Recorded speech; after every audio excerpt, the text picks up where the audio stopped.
Здравствуйте, на телеканале БСТ время подвести итоги недели. В студии Лена Насырова, и вначале коротко о главном. Больницы на колесах. Там ведущие специалисты поедут, нашего медуниверситета, ведущие специалисты наших столичных клиник, поэтому вот надо, чтобы люди туда пошли. Поезда здоровья вновь отправились на маршруты в отдаленные населенные пункты. Как попасть на прием? Основная наша цель – профилактировать, выявлять заболевания на начальной стадии. Прогнозы на урожай, посев под ключ и что происходит с экспортом на фоне конфликта на Ближнем Востоке. Глава регионального Минсельхоза рассказал о всех нюансах нынешнего аграрного сезона. С умом подходить к плодородию и сохранению нашей почвы, нашей башкирской земли. Тайны пещеры Шульганташ и рекордное количество гостей природного заповедника. Песню «Хомай» башкирская группа «Эйла» посвятила именно этим местам. Туристы со всего мира открывают для себя башкирское Зауралье. Мы в восторге. Даже вот малышке, нам 3 годика, все равно ей интересно. Все на генуборку. Мы с ребятами пришли все за одним делом – сделать природу чище. В Башкортостане прошли общереспубликанские субботники. Территории в муниципалитетах очищают и создают новые тематические пространства. Высадили новую аллею, которая называется аллея большой дружной семьи.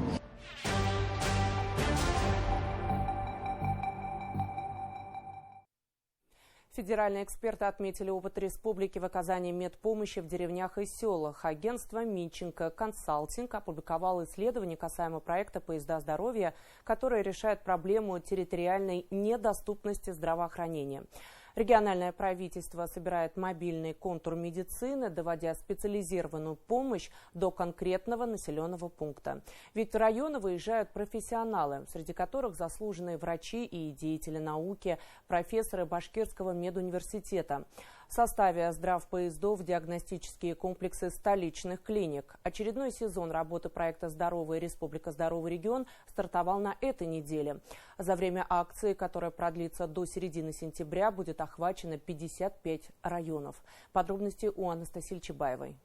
Кабинет акушер-гинеколога, кабинет отоларинголога, офтальмолога и кабинет функциональной диагностики.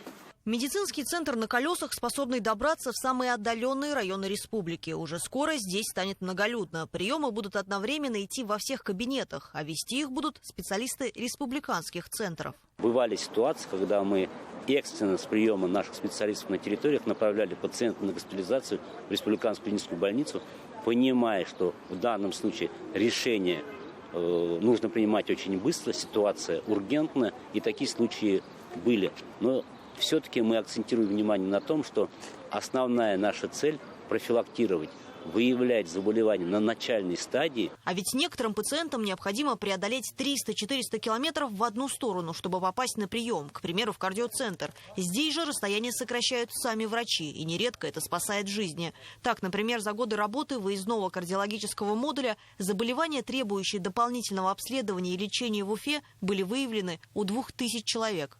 Соответственно, эти люди получили качественную терапию, качественное обследование.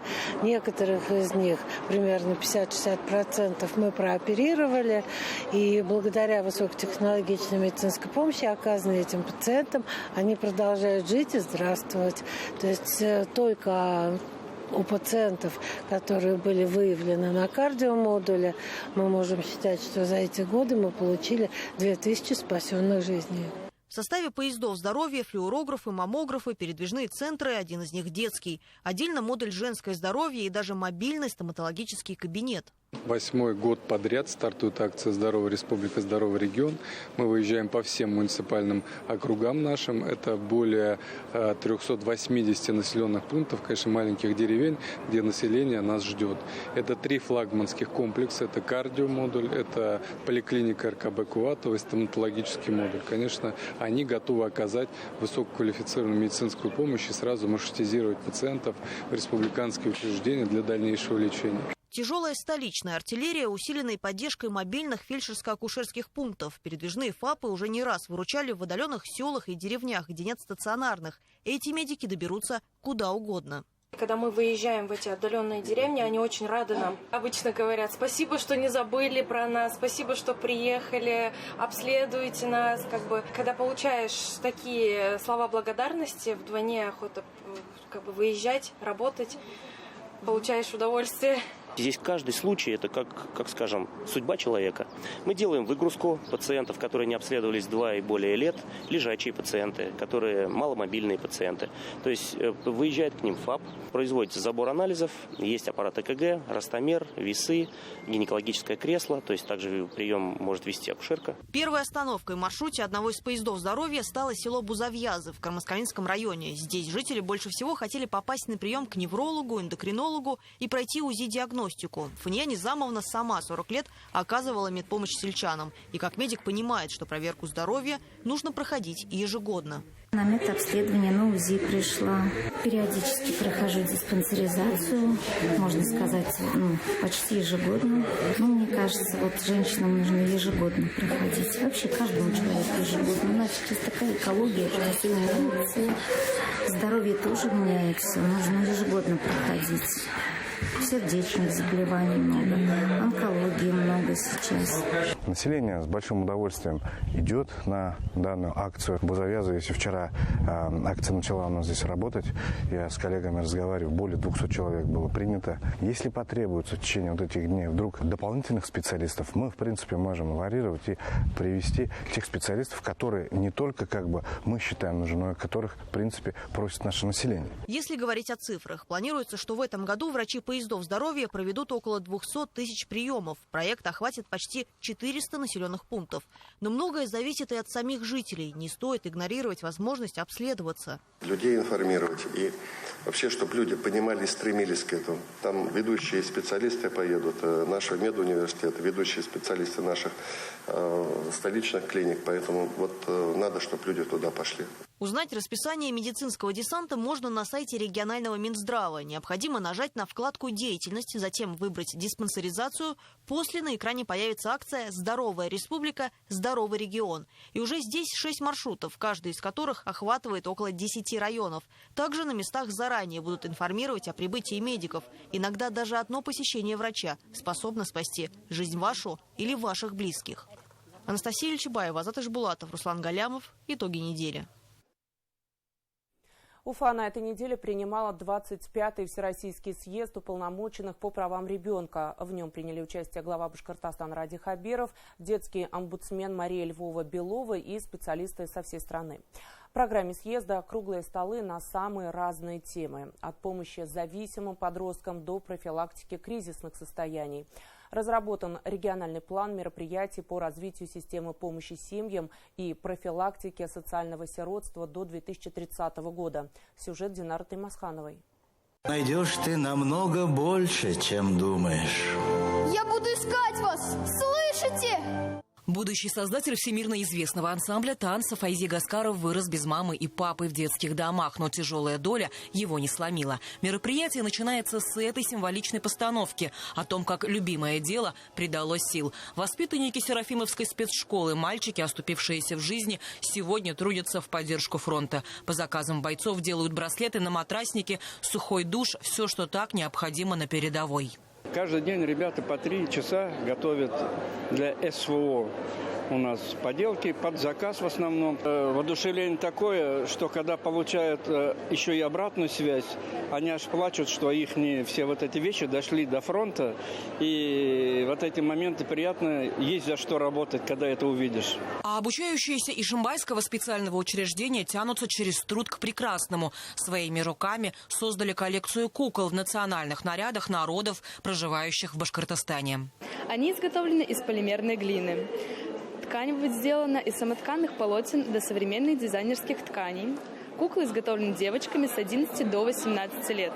Также наша выставка была представлена в городе Москва. 25-й Всероссийский съезд уполномоченных по правам ребенка собрал специалистов со всей страны. Новым инструментом оперативной помощи семьям станет Фонд защиты детей, председателем которого назначили Марию Львову Белову. Детский омбудсмен рассказала, при участии 3 министерств утвержден модельный план по профилактике социального сиротства до 2030 года, и документ уже ушел в регионы. Это согласованная позиция для всех региональных, также профильных министерств, которые отвечают за профилактику социального сиротства, в ведении которых находятся и органы опеки, и детские учреждения, и социальные службы по помощи семьям, и реабилитация алко-наркозависимых родителей, лечения.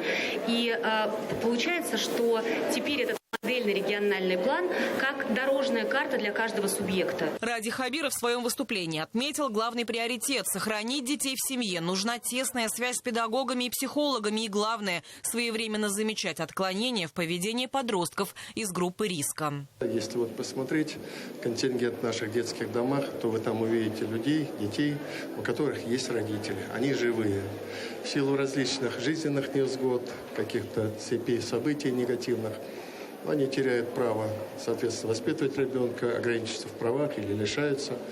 Но все-таки ребенок тянется к маме, папе, если они есть. И вот наша задача, чтобы каким-то образом, всеми силами мы навалились и сохраняли семьи. В республике проводятся тренинги по профилактике буллинга и специальные занятия с трудными подростками. Здесь тоже важно работать комплексно.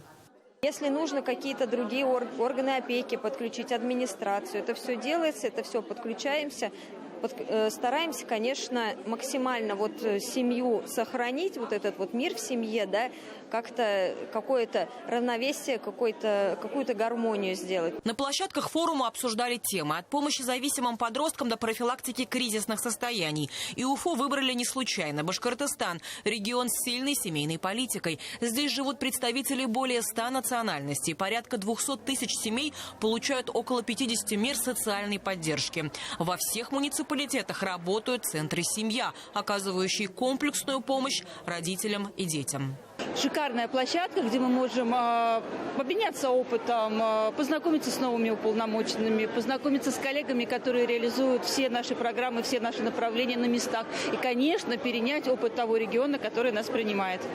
Вы знаете, мне в Башкортостане нравятся многие вещи. Очень хорошая реабилитационная база для детей с ограниченными возможностями, работа с детьми с аутизмом. В общем, мы здесь уже не первый раз.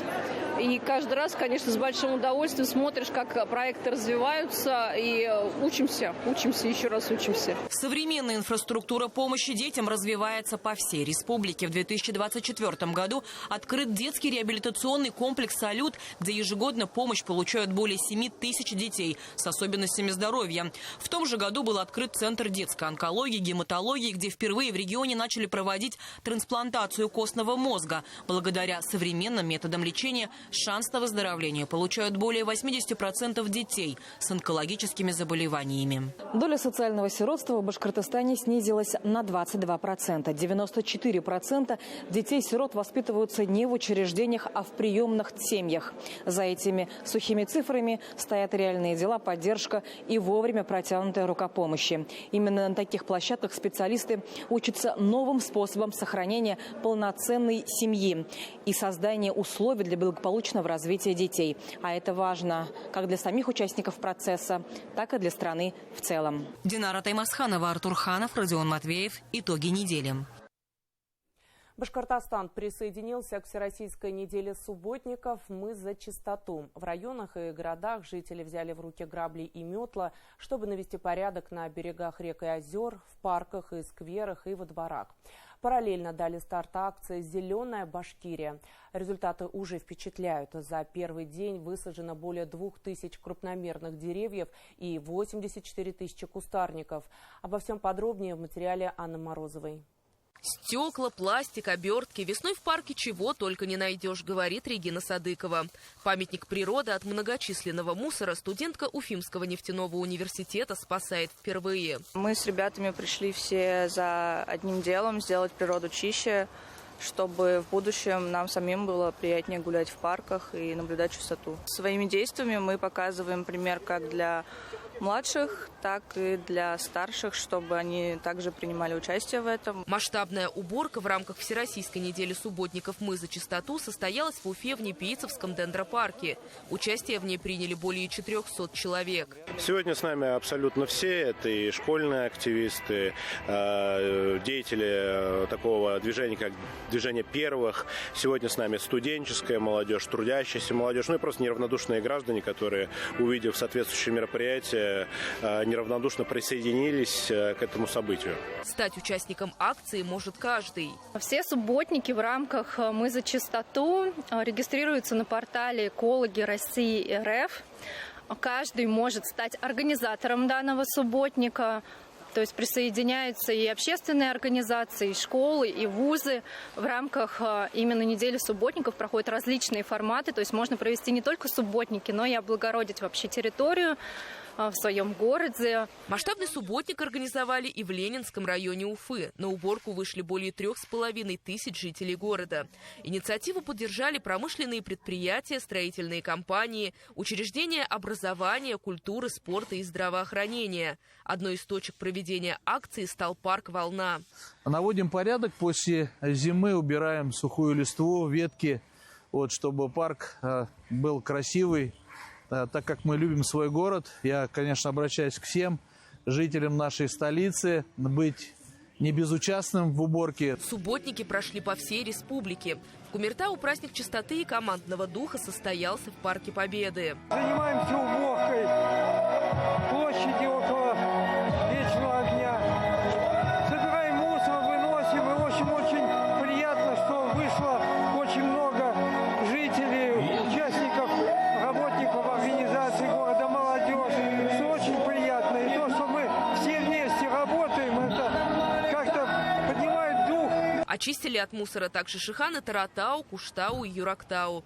Привели в порядок после зимы и территорию возле водопада Кук-Караук. Участие в экологической акции приняли более 300 человек.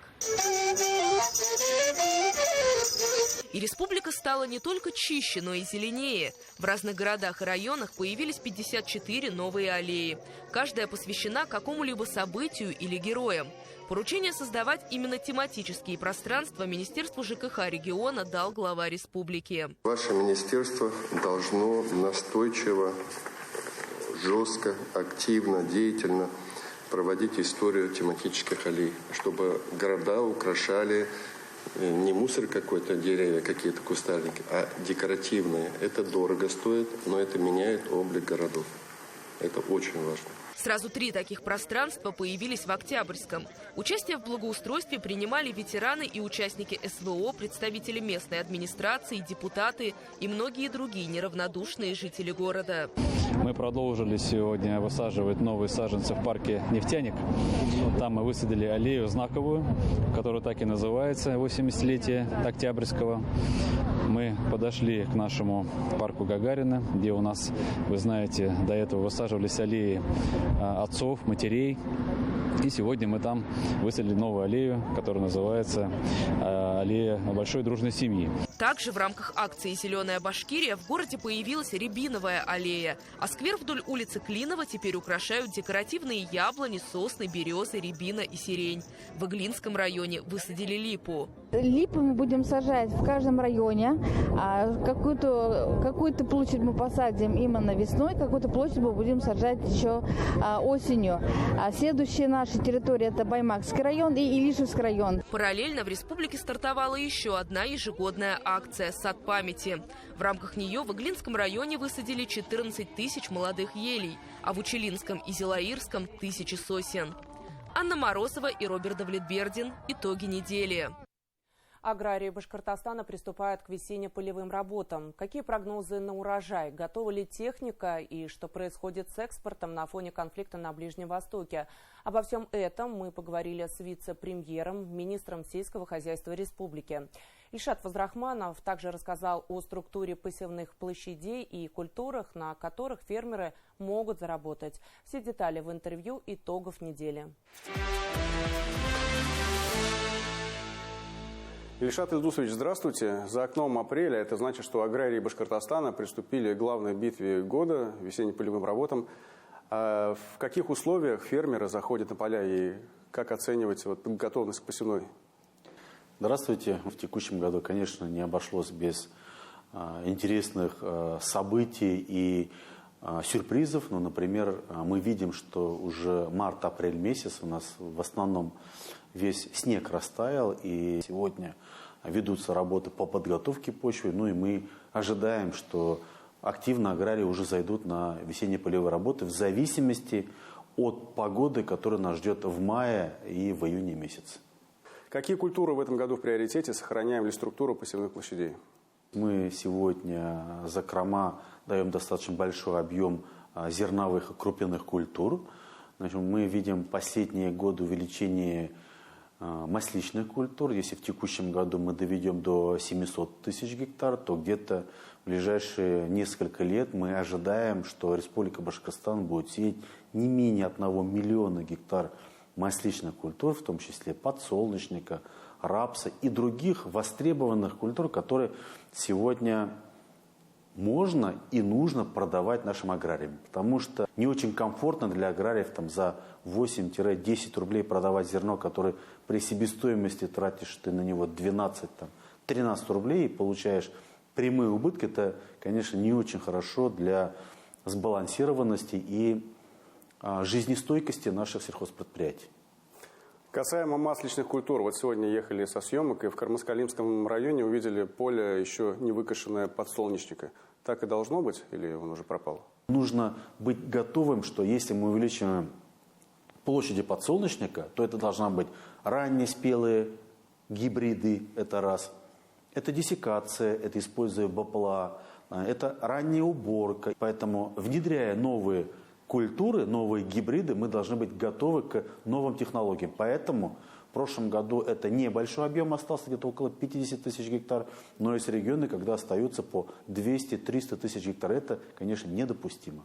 А есть какая-то принципиально новая культура, не характерная для Башкортостана, на которую сейчас нужно сделать акцент? Активно пользуется спросом это рапс, это масличный лен, это соя. Это пивоваренный ячмень. Поэтому фермеры должны иметь в своем всеобороте, в своей структуре посевных площадей как раз вот такие называемые альтернативные культуры, которые, возможно, могут через определенный период времени стать основными. Ну, такие же, как в том числе техническая конопля, да, которые, естественно, приносят больше доходов, чем это традиционно зерновые. Насколько парк сельхозтехники готов к нынешнему сезону?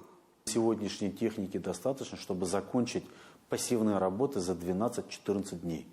Но мы понимаем, что ежегодно идет амортизация, и техника, как и все, стареет, поэтому мы в этом году запускаем новую систему. Это создана так называемая МТК РАЛ Башкортостан. Это машинно-технологическая компания, которая позволит нашим аграриям использовать в найм или заказать услугу по посеву, обработке, уборке, или диссекации, используя БПЛА, и также получить под ключ услугу вместе с семенами разных видов удобрений.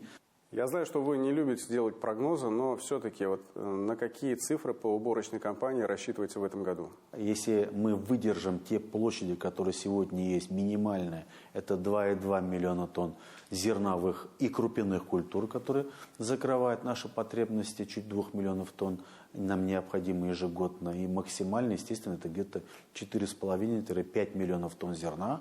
Понятно, что это в случае использования всех видов и вовремя посеяны семена, удобрения, средства защиты растений, вовремя уборка.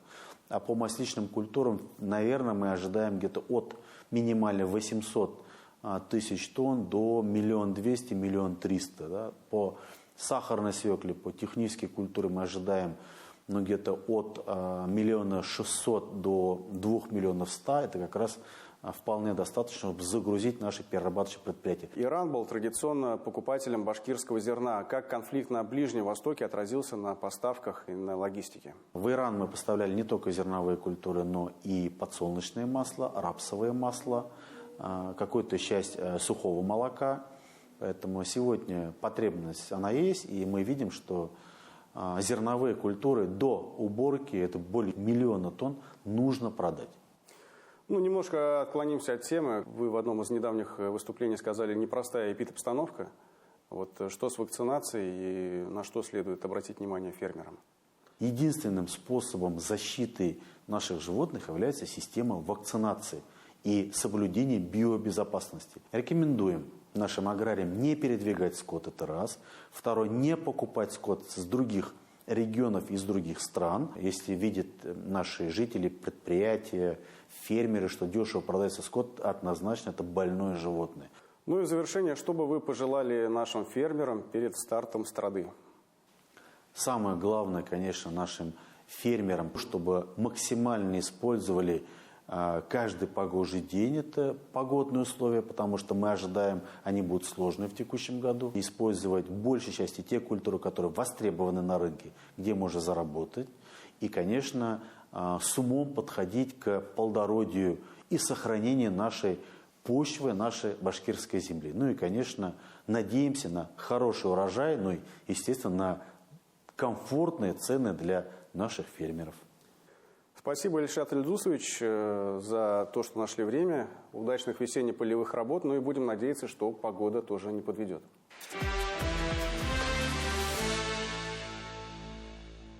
Башкортостан гостеприимный. Ежегодно поток туристов, приезжающих на отдых в республику, растет. В рамках национального проекта «Туризм и гостеприимство» регион освоил сотни миллионов рублей из федерального бюджета. Открыты новые гостиницы, глэмпинги, созданы дополнительные маршруты, проводятся событийные мероприятия. Традиционно одно из наиболее популярных направлений – Башкирское Зауралье, богатое уникальными природными объектами. Из Бурзянского района репортаж моего коллеги Азат Садриева. Уникальный музейный комплекс «Шульганташ» расположен в 380 километрах от башкирской столицы. Но даже несмотря на столь большое расстояние, десятки тысяч гостей приезжают сюда ежегодно, чтобы окунуться в историю.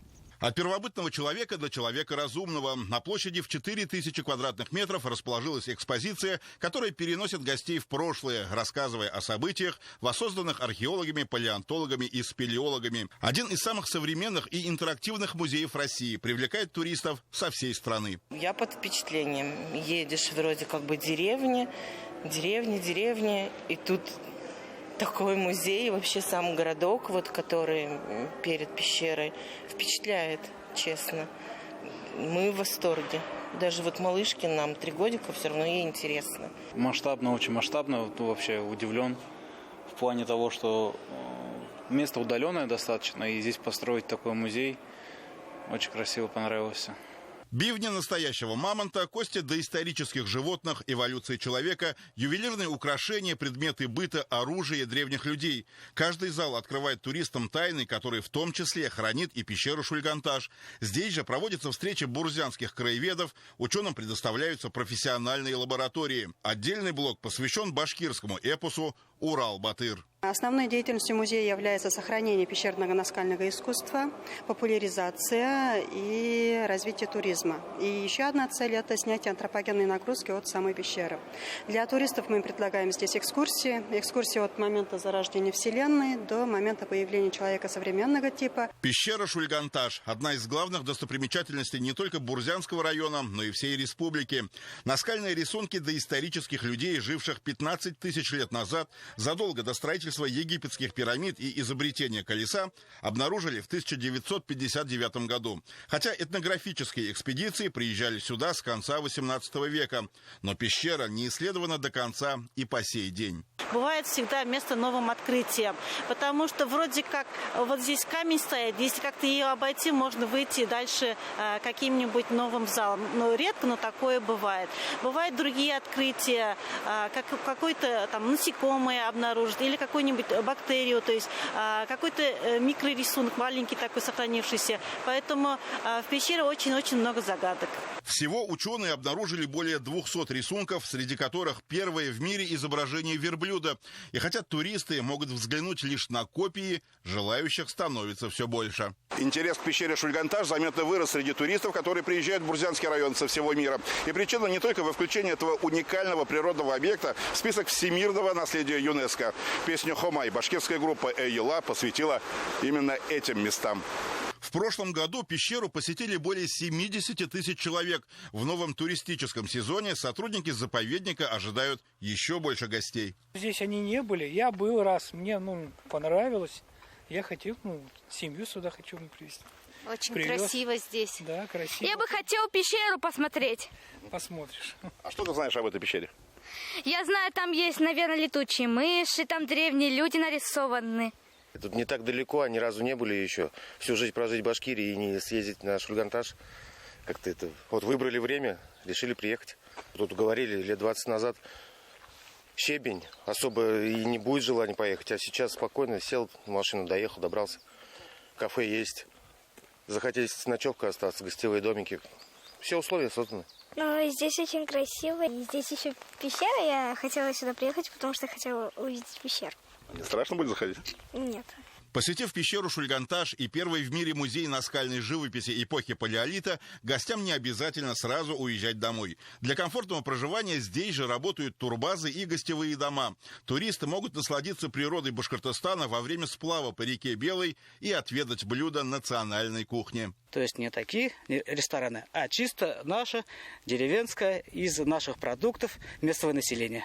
Особое внимание уделяют людям старшего поколения, которые приезжают отдохнуть в рамках программы «Башкирское долголетие». Среди почетных гостей также участники специальной военной операции и члены их семей. Нам активно помогает администрация. Вот они нам представляют билеты в пещеру Шульганташ и музей, тоже заповедник. А здесь они тоже проживают бесплатно. Бурзянский район – лишь одно из многих направлений, которые туристы выбирают для своего отдыха в Башкортостане. Визит-центр Евразийского музея кочевых цивилизаций возле мавзолея Турахана в Тишминском районе, геопарки Янгантау и Таратау, земля Салавата на северо-востоке также бьют рекорды по посещению. С каждым годом растет число гостей на событийных мероприятиях. Башкорт-Ате, Купец 2.0, Тулуп-Байрам – всех и не перечислить. Башкортостан открывают для себя не только туристы из других регионов России и зарубежных стран. Жители республики тоже могут узнать свой родной край с новой стороны. Азат Садреев, Шамиль Каримов, Виктор Демидов. Итоги недели.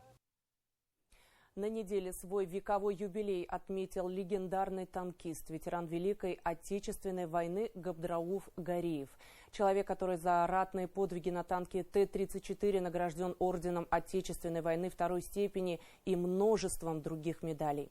Он освобождал сначала столицу Польши, а после завершения войны уже территории Белоруссии. В Белебее в честь столетия ветерана состоялся торжественный парад. Подробности расскажет Алия Альтубаева. Здоровья, благополучия, долголетия и мирного неба. Обязательно небо. Строчки с душевными поздравлениями и пожеланиями адресованы тому, кто много лет назад еще юношей не побоялся вступить в ряды защитников Советского Союза. Габдрауфу Саляховичу исполнилось 100 лет. Поздравления из Кремля и Дома Республики ветеран Великой Отечественной слушает из уст дочери, улыбаясь и поправляя медали на груди. Живу в Москве. Вот к папиному юбилею я приехала. Белебей. В субботу должна дочка приехать с внучками. и сестренка должна приехать с Уфы. Старается папа наш. Папе, несмотря что 100 лет ему, он ездит за рулем. Еще с юности и не оставляет вождение до сих пор. За всю жизнь, говорит Габдрауф Гареев, на памяти ни одного штрафа. Свой первый опыт он получил в далеком 1943-м. В 17 лет ушел на фронт прожектористом, помогая советским зенитчикам, освещал небо. А уже через полгода взял рычаги управления над легендарным Т-34. Первое боевое крещение на танке принял под Варшавой и запомнил его навсегда. Я смотрю, человек лежит, руку поднятые. Прямо попадается под мою гусеницу. Я ведь еще не видел мертвого человека. Я говорю, вон человек, он под гусеницей мне был. Он повернулся, он застрелил его. Он немец был. Если говорит, еще без моего разрешения остановишь машину, я тебя тоже так застрелю. Потому что проснулся, действительно, стал мужиком.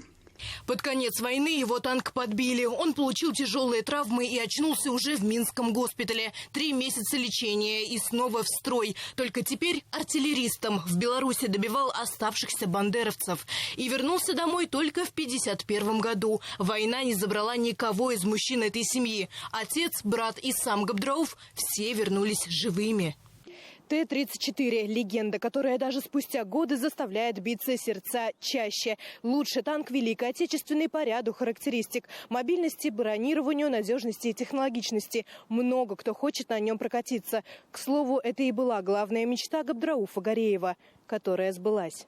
Броня крепка, и танки наши быстрые. Еще и в праздник 9 мая 2019-го действующий танк нашли в Караидельском районе по поручению руководителя Башкортостана. Ветеран, вспомнив молодость, забрался в кабину и провел руками по рычагам. В тот момент он снова стал тем юным механиком-водителем, который не боялся ничего.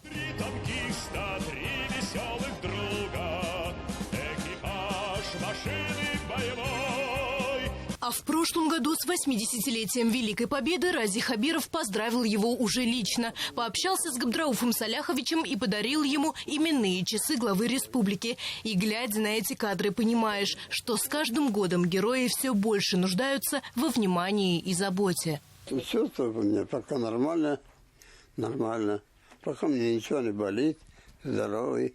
Даже в таком почтенном возрасте Габдрауф Гареев в ясном уме и регулярно ходит на мероприятия. Его столетие отметили всем белебеем. Для ветерана устроили парад под советские военные мотивы. Поздравления звучали от тех, кто знает о войне по учебникам, и тех, кто стоит на страже Отечества. Все-таки 100 лет не каждый может. Мы все равняемся на него. Является для нас примером мужества, стойкости, отваги. Очень простой, очень доступный, очень активный, интересуется всем, спрашивает обо всем. Человек легендарный в Белебе. Увы, но он единственный в городе Белебе остался участник Великой Отечественной войны. Есть еще у нас в поселке Приютов. Мы их чтим, помним, знаем, окружаем, стараемся окружить заботой.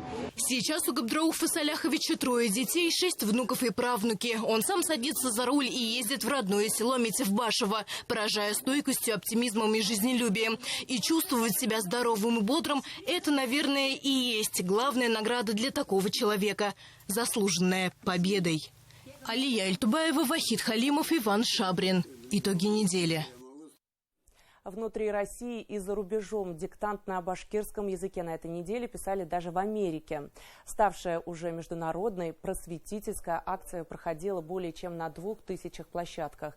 Участие можно было принять и в онлайн-формате, учитывая, что на телеканале БСТ организовали прямую трансляцию.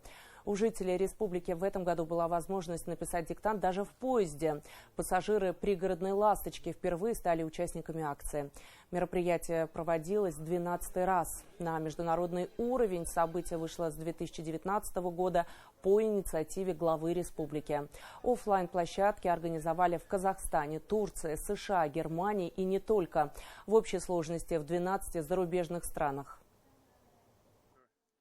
На самом деле в Республике Башкортостан очень большое внимание уделяется башкирскому, вообще в общем, к родному языку. Любой желающий может изучать родной башкирский язык, да, как бы башкирский как государственный язык в школах преподается, в детских садах есть башкирские группы. Сегодня нас объединяют не только идеи, нас объединяют языки. И башкирский язык – это тот язык, который является ценностью не только башкирского народа, но и всех народов России, всего человечества.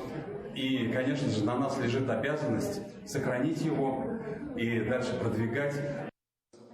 На неделе прошел еще один диктант, тотальный. Его писали в 55 странах. В 22-й раз акция объединила по всему миру тех, кто любит русский язык.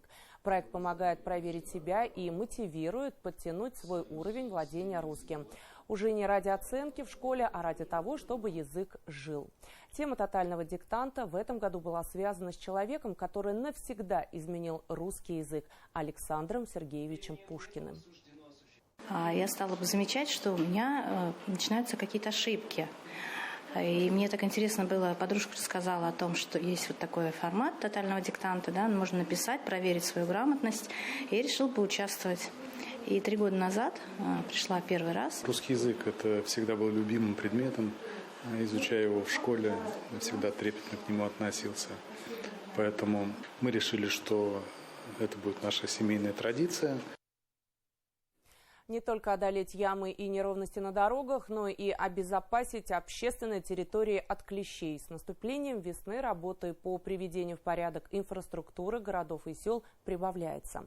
Об этом и других событиях короткой строкой расскажет мой коллега Руслан Путаргареев.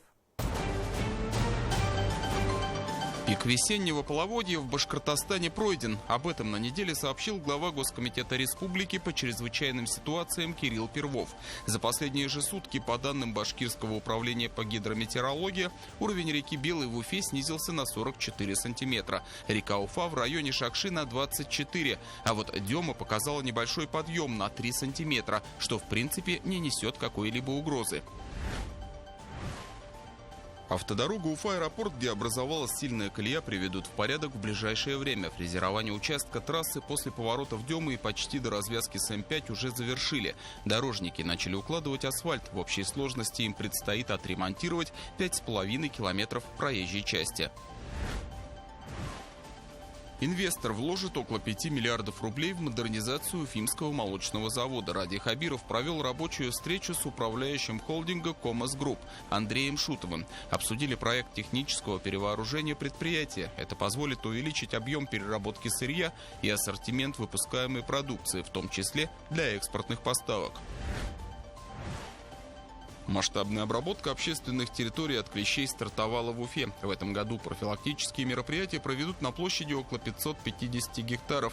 Эпидсезон начался раньше обычного, членистоногие активизировались. Поэтому необходимо обезопасить парки, скверы и территории спорткомплексов. Специалисты опрыскивают специальным препаратом, безопасным для людей и животных, но смертельным для кровососущих.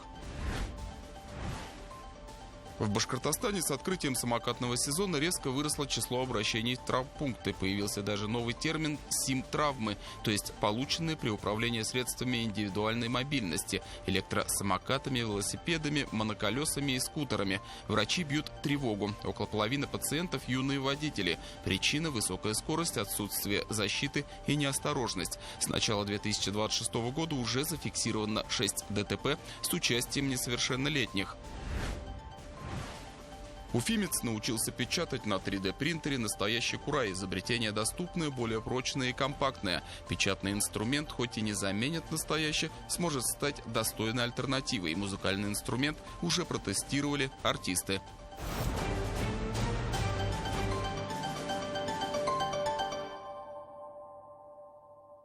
Завершился хоккейный сезон сразу для 2 команд. Агидель вернулась в Уфу с кубком ЖХЛ. В 6-й раз в истории они завоевали для Башкортостана главный трофей сезона. А вот уфимский «Салават» уступил ярославскому «Локомотиву» во 2-м раунде плей-офф. Юлаевцы празднично и ярко закрыли игровой сезон. Они провели гала-матч и встречу с болельщиками. Все подробности в сюжете Юлии Паршиной.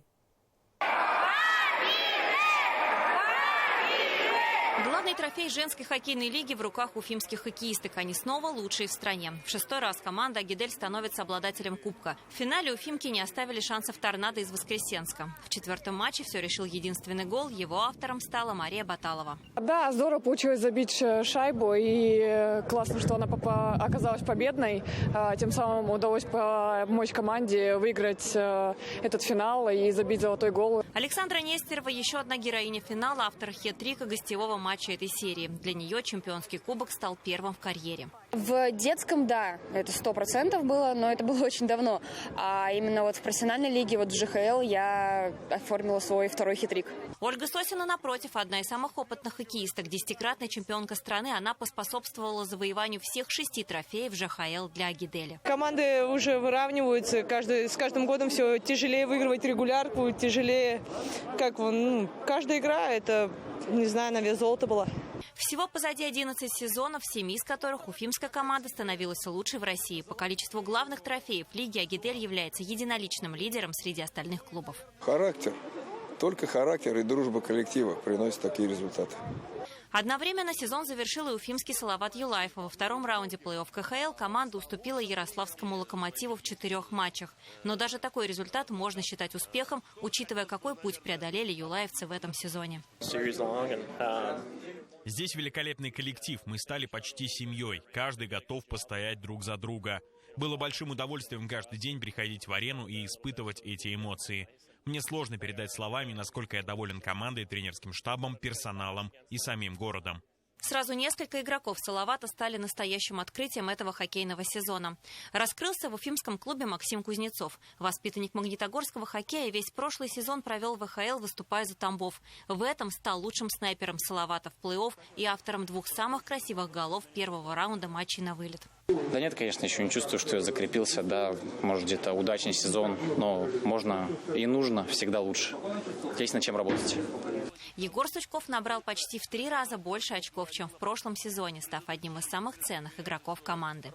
Каждый, кто выходил, спасибо огромное за проведенный сезон, за каждую игру, за каждую смену, проведенную вместе.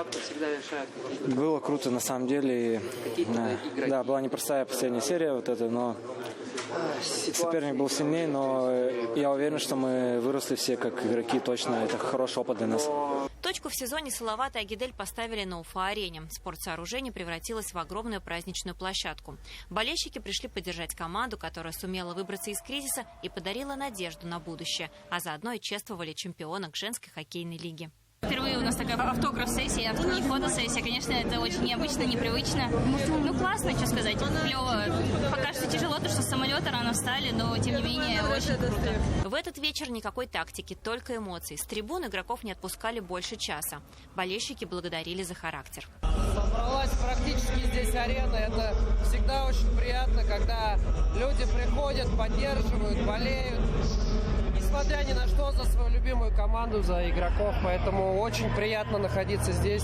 Прошедший сезон вселил оптимизм в болельщиков уфимской команды. В новом ждут усиления состава, чтобы спустя год добиться большего. Юлия Паршин, Артем Кочешев, Аяс Хабибулин. Итоги недели. У меня на этом все. Спасибо, что были с нами. Оставайтесь в курсе новостей вместе с телеканалом БСТ.